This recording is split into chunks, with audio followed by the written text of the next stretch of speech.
최경영의 최강시사와 함께하고 계십니다. 네, 윤석열 정부 올해로 집권 2년 차입니다. 어제 신년사에서 경제, 기득권 개혁, 노조 개혁, 3대 개혁을 강조했고요. 신년사 주요 내용부터 국민의힘 조강특위 이슈까지 있습니다. 현안들 짚어보겠습니다. 국민의힘 김종혁 비대위원 연결돼 있습니다. 안녕하세요. 예, 최경영 앵커님 새해 복 많이 받으십시오. 예, 새해 복 많이 받으십시오. 위원님 또 좋은 일도 있으시더라고요. 조직위원장. 고맙습니다. 예.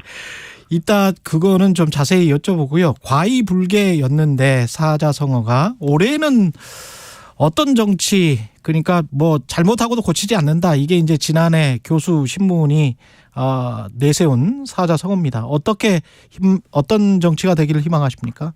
네, 과의불개가 뭐 잘못하고 고치지 않는 거니까 과이개 그냥 잘못하면 고치는 정치 이게 뭐 이렇게 가야 되겠죠. 근데 그렇죠. 저는 개인적으로는 상식이 통하는 세상이 됐으면 좋겠습니다. 그래서 목소리를 높이면 그게 정의인 것처럼 포장되지 않았으면 좋겠고요. 그리고 헌법 위에 국민 정서법이라는 말이 더 이상 통용되지 않는 나라가 됐으면 좋겠다라는 생각을 합니다. 예.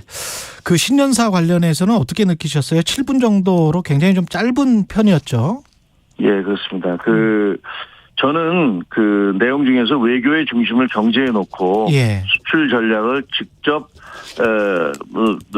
관리하겠다라는 내용들이 좀 와 닿았고요. 그리고 지금 이제 노동구조의 이중성을 얘기하면서 자체 개혁을 하는 기업과 그리고 귀족노조와 타협한 기업은 다르게 대응해야 된다라는 얘기. 그리고 교육개혁을 통해서 지방 균형 발전을 이루겠다. 뭐 세 가지 정도가 저한테는 좀 와닿더라고요. 그 노동귀족과 타협하는 기업들에게는 불이익을 주겠다라고 하면 어떤 불이익일까요? 그건 뭐 제가 불이익을 주겠다고 구체적으로 얘기하지는 않았으니까 어떤 내용을 계획하시는지 잘 모르지만 전체적인 방향으로서는 지금 보면 우리나라의 전체 노동조합 그 결성 비율이 약 12% 정도 되는 걸로 알고 있습니다. 그렇죠. 전체 노동자들 중에서 12%만의 노조를 결성하고 있는데 그중에서 특히 대기업, 공기업 노조들은 대기업들이 중소기업의 하청 구조로 이렇게 일각에서는 뭐 무슨 불공정 거래를 하고 있다라는 지적을 하고 있듯이 그 대기업이나 공공기업 노조들도 중소기업 노조라든가 무노조들에 대해서 자기들의 어떤 그분들의 권한을 뺏어감으로써 자기들의 이익을 챙기는 게 아니냐라는 그런 비판을 받아오지 않았습니까? 그게 노동의 이중구조라고 하는 건데 그런 면에서는 대기업과 혹은 공공기업 그리고 공기업 노조들은 서로 어떻게 2인 삼각처럼 이 공동체라고 얘기할 수 있을지도 모르겠습니다. 그래서 그런 부분들은 개선돼야 됐다라고 주장하는 것 같아요. 그러니까 문호를 개방해야 된다 또는 뭐 비정규직을 그만큼 노동조합의 정규직 노조에 어떻게 편입시켜야 된다 뭐 이런 이야기일까요? 아닌가? 그건 아닌 것 같고요. 그건 아니고. 어쨌든 이 지금 그 대기업이 중소기업에 하는 불공정 행위가 시정돼야 하듯이 대기업 노조나 공공기업 노조가 다른 노조가 결성되지 않거나 혹은 중소기업 노조 그런 노동자들에 대해서 그분들의 희생을 바탕으로 그 대기업 노조들이 특혜를 받는 부분을 없애야 된다. 그 대표적인 예가 아마도 회계의 투명화라든가 이런 부분이 될 것 같습니다. 남북 관계와 이태원 참사 언급이 안 된 게 조금 아쉽다 또는 왜 그렇지라고 의아하게 생각하시는 분들이 있을 것 같은데 왜 그런 것 같습니까? 글쎄요. 그거는 사실은 뭐 그렇게 따지면은 여러 가지 각자의 입장에 따라서는 왜 이건 언급해 주지 않았을까 저건 언급해 주지 않았을까 이런 부분들이 많겠죠. 근데 남북 관계는 지금 이게 굉장히 변화하는 상황이잖아요. 북한이 어떻게 대응할지도 잘 모르기 때문에 그런 부분들에 대한 고려, 조금 더 지켜보고 방향을 정해야 된다라는 그런 입장이지 않았을까 싶습니다. 조선일보와 인터뷰를 했단 말이죠. 근데 기자회견은 안 했고 이게 좀 일방적인 소통처럼 비춰지는 것 같은데 바람직한 것 같지는 않습니다만 어떻게 보십니까? 저는 뭐 이렇게 생각합니다. 대통령이 국민들과 소통하는 방법은 여러 가지가 있는데요. 국회에서 시정연설을 하는 그런 형태가 있고 그다음에 또 기자회견을 통해서 인터뷰를 하는 경우가 있고 국민들에게 직접 설명하는 그런 형태가 있잖아요.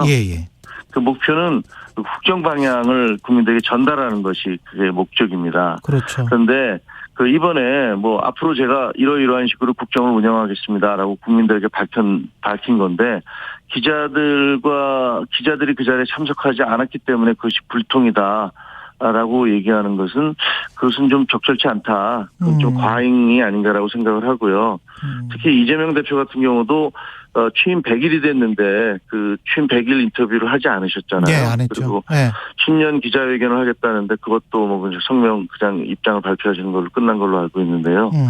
그렇게 되면 사실 뭐 그것에 대해서도 뭐 비판 여론이 좀 있었습니다만. 그럼요. 예. 예, 저는 대통령이 그 국민들에게 국정 방향을 전달하는 다양한 방법이 있으니 아마 뭐 지금 이번에야 이제 국민들에게 설명회를 가졌지만 이어서 이제 기자회견을 하든가 그 기자들과 만나든가 하는 또 그런 일들을 하지 않겠어요? 예. 좀 지켜보는 게 좋겠다라고 생각을 합니다. 예, 지난번에도 지적하셨지만 이거 야당 대표하고 뭐 대통령하고는 그 뭐 어떻게 보면 하늘과 땅 차이일 수도 있는 거니까 예. 직접 비교는 좀 힘들 것 같고 지난번에 지적하신 대로 도어 스태핑이 중단됐다면 한 달이나 뭐 분기에 한 번씩 정책 기자회견, 정책 중심의 어떤 기자회견 같은 거를 하면은 좋을 것 같다. 소통이 훨씬 더 그런 지적을 하셨었잖아요.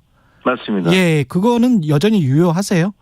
네, 그럼요. 유효합니다. 예. 그리고 아마 그걸 제가 용산에 있는 대통령 참모가 아니기 때문에 저는 그냥 제가 그렇게 예. 언론 출신으로서 그렇게 했으면 좋겠다라는 얘기를 말씀드린 거고요. 저도 그랬으면 좋겠어요, 사실. 네네. 예. 저도 처음부터 저는 출근길 문답 이거는 너무 단편적이고 포피적 그리고 자극적인 부분만 강조하기 때문에 이런 것들을 무슨 소통으로 포장하는 건 그 용산에서 그렇게 포장하는 것도 옳지 않고 용산 대통령실에서요. 또 기자들이 그걸 그렇게 포장하는 것도 옳지 않다라고 주장을 해왔기 때문에 저는 출근길 문답 도어 스태핑은 중단하는 게 옳다고 생각을 하고요. 예. 다른 방법으로 그 국민 혹은 기자들과 국민의 대리에 있는 기자들과 소통하는 것이 좋겠다라고 생각을 합니다.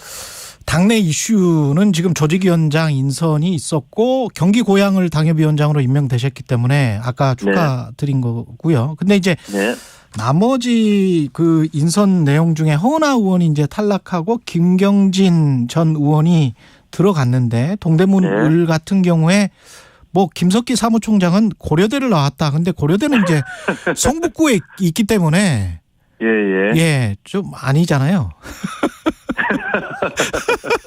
동대문을하고 성북구 안암동하고는 물론 제기역이라고 그 옆에 이제 제기동까지도 고려대 학생들이 많이 가기는 합니다만은 그 대학 나온 지도 오래되셨는데 부장검사 출신이어서 그런 거 아니냐 뭐 이런 것도 있고요. 첫째는 김석기 사무총장께서 말씀하신 것은 뭐 예를 들면 경쟁력이 더 강하다라는 것들을 표현을 하다 보니까 그 지역의 인근의 그 고려대학교를 나왔다라고 얘기를 하신 건데요. 그걸로 해서 그랬더니 당장 무슨 뭐 이준석 전 대표 같은 경우는 나는 그럼 보스턴에서 출마해야 되냐 이렇게 얘기를 하셔서 저도 웃었는데 대학을 그 인근에 있는 대학을 나왔기 때문에 뽑았다는 건 전혀 아니라고 생각을 하고요. 지금 허은하 의원 같은 경우는 그 우리 최 앵커도 아시지만 원래 이 조강특위를 통해서 공천 결정을 하고 나면 굉장히 잡음이 많지 않습니까? 뭐 당사에 와서 시위하는 분들 생기고 성명 내고 소송 내고 굉장히 많은 그런 그 잡음이 생기게 마련입니다. 그리고 원래 자기를 안 시켜주면 다 반발을 하잖아요. 그렇죠. 그러기 마련이어서 사실 이게 떨어진 분들 입장 생각하면 제가 뭐 비판하기는 저는 이제 뭐 된 입장에서 비판드리기가 조금 마음이 좀 걸리는 부분이 있는데 그럼에도 불구하고 과장과 왜곡이 너무 심한 건 안 된다 이렇게 생각을 합니다. 예를 들면 비윤 속관액이다, 신윤의 마녀사냥이다. 그리고 허은하 의원 같은 경우는 우연히 심사 결과 비윤이 한 명도 없었다는 거냐 이렇게 하셨는데 그럼 구체적으로 비윤에 누가 떨어졌다는 건지 그러니까 본인 얘기 외에는 다른 분들에 대해서 저는 잘 모르겠거든요. 어떤 분들이 그럼 구체적으로 비윤을 표방을 했었는데 떨어졌다는 것이냐라는 게 궁금한데 예를 들면 허은하 의원 같은 경우는 본인이 떨어졌다 그런 거잖아요.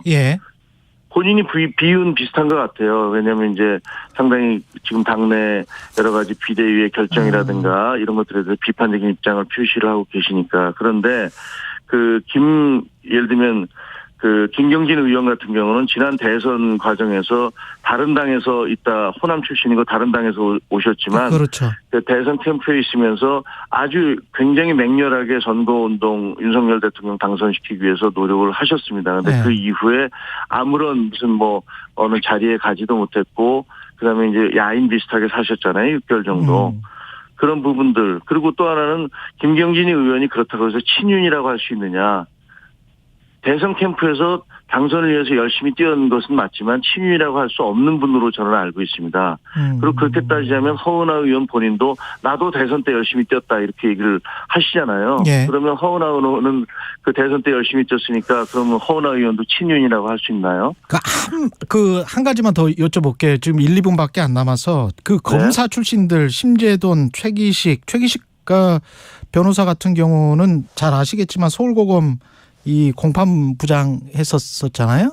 네. 그리고 이게 사면 복권된 지 뭐 이틀 만에 이게 조직위원장에 임명이 됐는데 네. 이거는 좀 이례적인 것 같아요. 아무리 봐도 이게 사면 복권된 지 이틀 만에 조직위원장 임명 검사 출신들이 이렇게 임명되는 게 좀 이상하지 않습니까? 이거는? 네, 이례적인 것 같습니다. 예. 그리고 그건 뭐 근데 조광특위에서 7분이 그 결정을 했는데 예.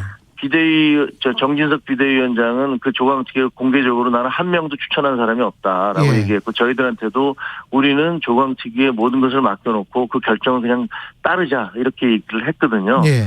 그래서 조광특위에서 그 부분 지금 최 앵커께서 지적하신 부분은 이례적이라고 생각하고 최기식, 김진모, 예, 뭐 특정인이 됐든 간에 뭐 이렇게 사면 복권이 된 지 며칠 만에 하는 것은 이례적이다. 예. 그것은 비판을 받을 여지가 있다라고 생각을 하는데 그건 조광특위에 물어봐야 되겠지만 아마도 경쟁력을 따지지 않았을까 이렇게 생각이 듭니다. 근데 제가 뭐 그걸 대변하기는 좀 적절치 않아 보이네요. 예.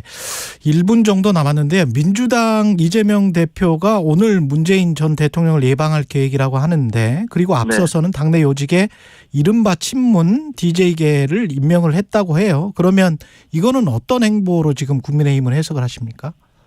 좀 셀프 구명운동 하시는 게 아닌가라고 셀프 구명운동이다. 예, 그렇습니다. 뭐, 그 이전에는 이 사태가 벌어지기 전에, 그러니까 검찰에서, 구체적으로 소환 통보를 하고, 그 다음에 대장동 수사가 좀 더 구체화되기 전까지는, 상당히 그분들과 거리가 있었잖아요. 예. 그런데 갑작스럽게 이제, 껴안으려고 하는 모습을 보이시는 거는, 친문계의 지지를 받아야 어떻게 보면 방탄국회를 계속 유지할 수 있다는 판단 때문이 아니겠느냐. 예.